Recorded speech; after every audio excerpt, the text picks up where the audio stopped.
The former lead singer of Smash Mouth, Steve Harwell, has reportedly entered hospice care and was just days away from death on Sunday. He is experiencing the last chapter of his life.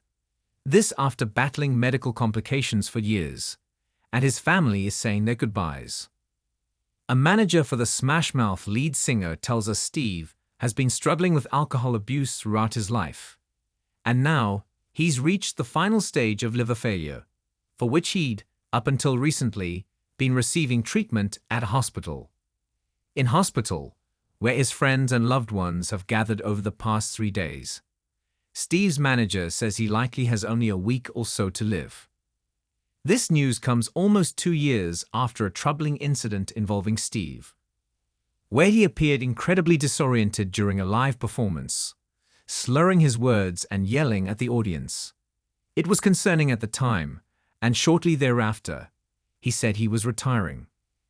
At the time, sources close to Steve told us he'd been battling ongoing health issues, stemming from a number of diagnoses he'd received over the years, including cardiomyopathy, heart failure, and Wernicke's encephalopathy.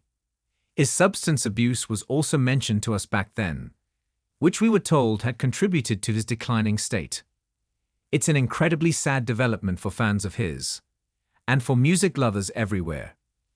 Smash Mouth contributed some of the biggest pop culture hits in the early 2000s, including, of course, All Star, I'm a Believer, and others, some of which were featured in Shrek. Steve is only 56 years old.